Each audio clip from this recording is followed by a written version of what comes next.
Mas dumami ang mga hindi nagtitiwala kay Pangulong Bongbong Marcos lalo na sa Mindanao. Ayon po yan sa survey ng Pulse Asia. Halos doble namang mas mataas ang trust ratings ni dating Pangulong Rodrigo Duterte kumpara kay Marcos. Narito ang report ni Camille Samonte. Sa survey na isinagawa ng Pulse Asia nitong May 6 to 9 sa 1,200 respondents, higit 30% ang nagsabing nagtitiwala sila kay Pangulong Bongbong Marcos. 50% ang may tiwala kay VP Sara Duterte, habang pinakamalaking tiwala ang napunta kay dating Pangulong Rodrigo Duterte na 63%.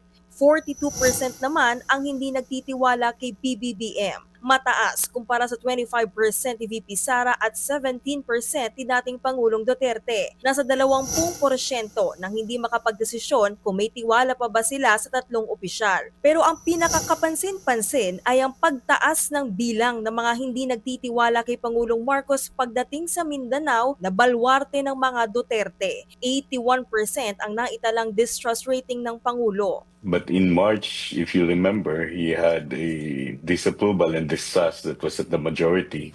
Ayon sa political analyst si Professor Froilan Calilong, ang bangayan ng pamilya Duterte at Marcos ang dahilan kung bakit bumaba ang trust ratings ni PBBM sa Mindanao, lalo na nang ipaaresto ang dating Pangulo at dalhin sa the Netherlands para sa kasong crimes against humanity.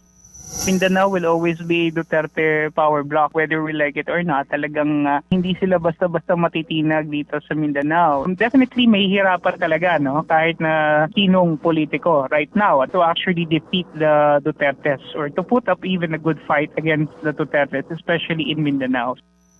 Lumabas din sa parehong survey na higit kalahati o 58% ng mga na-interview ang hindi sang-ayon sa pagpapaaresto ng ICC kay Duterte. Kahit nasa dahig, nanalo pa rin si Duterte bilang alkalde ng Davao City nitong eleksyon.